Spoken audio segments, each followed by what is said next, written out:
আসসালামু আলাইকুম। আজকে আমি আপনাদের সাথে শেয়ার করব চ্যাং মাছ দিয়ে বেগুন দিয়ে ঝোলের রান্নার ভিডিও। প্রথমে মাছগুলো গুঁড়ো দিয়ে ভালো করে কেটে নিলাম যাতে কোনো আঁশ না থাকে। তারপর সেগুলো পানিতে দিয়ে ভালো করে ধুয়ে নিতে হবে। প্রথমে আমি এমনি ধুয়ে নিলাম, তারপর তার মধ্যে লবণ দিয়ে একটা একটা করে ভালো করে ডলে ডলে মাছগুলো পরিষ্কার করে নিলাম। নিয়ে তারপর পানি দিয়ে মাছগুলো ধুয়ে একটা বাটিতে উঠিয়ে নেব যাতে কোনো নোংরা না থাকে।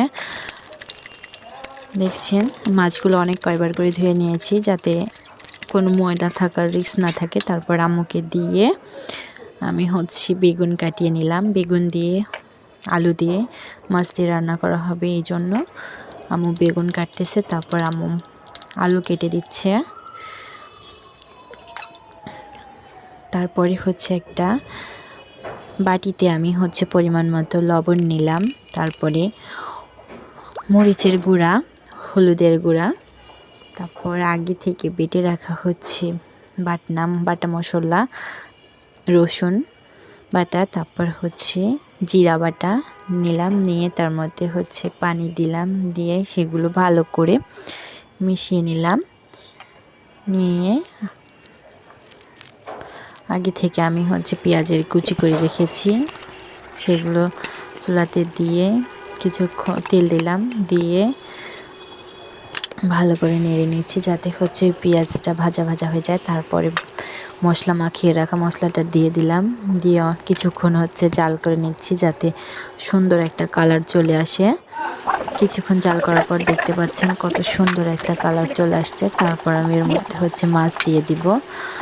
মাছ দিয়ে সুন্দর করে মাছের সাথে মাখিয়ে নেব চামচ দিয়ে যাতে মাছের ভেতরে সব ঢুকে যায়।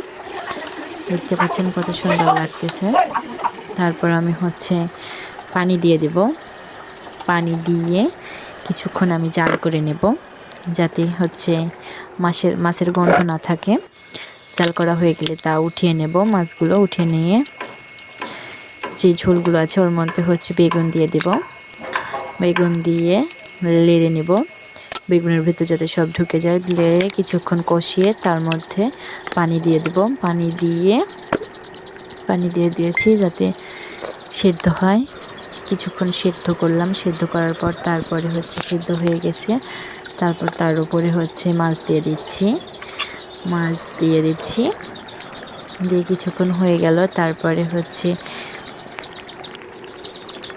ধনের গুঁড়া পিসা ছিল, সেগুলো দিয়ে দিলাম উপরে সুন্দর একটা গন্ধের জন্য। তারপর জিরা